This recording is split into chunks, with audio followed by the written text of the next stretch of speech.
Hello and welcome to interest.co.nz. I'm Gareth Vaughan with another of our double shot interviews, and I'm joined by Simon Harding, who's the Chief Executive of New Zealand Mint. Welcome in, Simon. Great to be here, Gareth. Yeah, thanks for coming in. Look, it's a fascinating time in the world of gold. I think the price in US dollar terms is down about 5% so far this year and about nearly 20% since its peak in 2011. Yeah, that's correct. September 2011 was the intraday peak, and we're down almost 20% as of right now, and 20% is generally defined as being bear territory, so we're sort of on the edge of a bear market. Which is interesting. So I guess it sort of begs the question, there's been a lot written about the price of gold and where it's heading and what all this means of late, and there seems to be a big debate over, is this a buying opportunity or has the bubble burst? Yeah, there's a sort of a clear dichotomy of views on that, and I wish my crystal ball was accurate. Expert commentary fairly evenly split. We're certainly seeing evidence that people are viewing this as a buying opportunity. Even here in New Zealand Mint, we've had an upsurge of activity, especially last week where we had some fairly big intraday movements up to $25. People thought, well, this is an opportunity to get in for what they perceived was a good price. The counter of that is there's always a seller, so they have their reasons too. So the perception may be, hey, is this the beginning of a slide? We've been on a roughly 10-year bubble, and bubble's probably the wrong word, a 10-year climb. Whether it's a bubble or not will be only apparent in hindsight. Yeah, absolutely. One of the things that's been evident in recent days is some of the big investment banks have been coming out with reports that have been bearish. Goldman Sachs, which seems to flip-flop in its views quite a bit, it's now most recently bearish. Societe Generale, very bearish.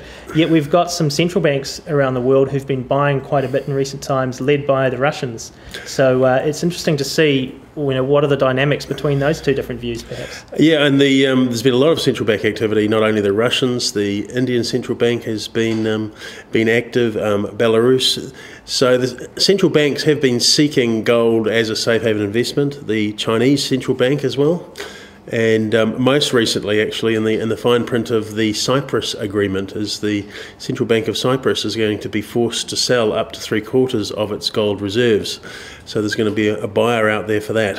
Yeah, and that's interesting, and it sort of begs the question too, I guess, in terms of the EU itself and the other European countries struggling with debt issues and banking issues at the moment. Obviously, Greece. And Italy, which is a big holder of gold, and the likes of Portugal as well. I guess, is there any concern that these countries are going to flood the market with some of their gold if their problems get even worse? I don't think there's a concern of central banks flooding the market. If any of those sovereign states that you've mentioned were forced to sell, it would be indicative of quite a dire economic circumstance in which there would be likely a flood of buyers seeking a safe haven. Central banks have historically not been the best predictors of when to buy and sell. One of the classic examples was earlier last decade when Gordon Brown, as Chancellor of the UK Exchequer, decided to sell a significant portion of the UK gold reserves and managed to time exactly the nadir of the market, which preceded the bull run ever since.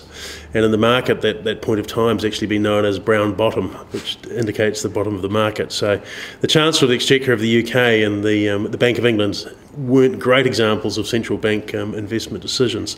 So whether the central banks right now have got it right or wrong, again, history will only tell. But I wouldn't have too many concerns of a flood of central banks selling, precipitating a fall. And obviously gold, I mean, traditionally it's viewed as an inflation hedge and somewhere to go for safety in tough economic times. We've obviously got this massive wave of quantitative easing around the world, or money printing. Obviously Japan is going bonkers on this at the moment. Yeah. So we've got the Fed in the US, the Europeans, the Brits. I guess ultimately this, one view is that this will ultimately cause inflation at some point in the future. So from that perspective, people might think, well, hey, gold's a good buying opportunity, but we don't really know the outcome, do we, of all this QE? So to what extent is that having an impact on the market at the moment? I mean, Economics 101 tells us if you turn the presses that it's ultimately inflationary, and we've got a tsunami of paper paper money being printed, which will ultimately there will be the chickens will come home to roost on that one. So if we do see an inflationary environment, then gold is traditionally the safe haven in inflation. You can turn the presses, but you can't change the supply of gold very easily overnight. It's finite. The supply is finite. I mean, you can mine more if prices goes up, but it's comparatively inflexible. So in terms of inflationary expectations, always drives interest into gold. And I mean, obviously we're talking about gold, but there's also silver out there. Now, I mean, how's the trading in silver going at the moment, and what's the price of silver been doing of late? Last time I checked, silver I think is around $26 an ounce, and that's down considerably from last year. Silver doesn't necessarily parallel track gold. It has, while it has an investment component, it also has a much larger industrial component and alternate use. So the drivers for the two commodities aren't exact, so they don't run in parallel. So silver prices are off. The future, I've looked at the next 3 months, are relatively flat. And in terms of who does the buying and selling, the trading with NZ Mint, I mean, do you mostly deal with New Zealanders or people from offshore as well? And are they Mars and Pars or professional investors? Yeah, it's across the whole range. It's really interesting. We do have Mar and Par investors, New Zealand-based Mar and Par investors, who literally might come in a smaller cases, they might buy one coin for a grandchild's birthday or some sort of commemorative event, up to large private investors potentially offshore. So, we might have an American seeking a safe haven. One good thing for New Zealand is we're perceived as being non-corrupt. We're at the bottom of the world. The sort of the clean, green, non-corrupt New Zealand with stable government is a factor in people deciding not only to invest in gold, but to invest gold in New Zealand. And we do have offshore clients from places like the United States who seek us out for that very reason. So has there been an upswing in interest from overseas investors? We've had an upswing in the last few weeks based on volume of transactions has gone up based on the volatility. Offshore interest is steady. It hasn't spiked markedly, and it's just steady, and it's a significant portion of our business.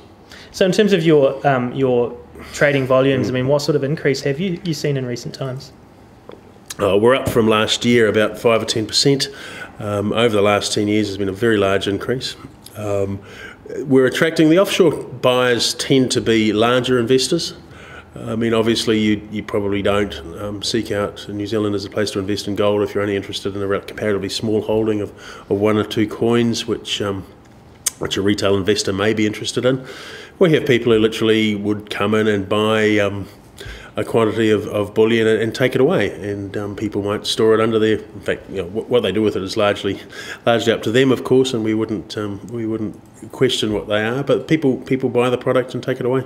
Yeah, I was curious as to how many people actually physically walk out the door carrying it, because you've obviously got a vault there as well. Yeah, one of the services which we offer is what we call allocated storage. So you can purchase metal. It's held in a physical form in your name, in a security box. It's segregated from everybody else. It's insured with Lloyd's, and it's there whenever you need it. You can transact it over the phone. So that's a very low maintenance, low risk way of investing in physical gold.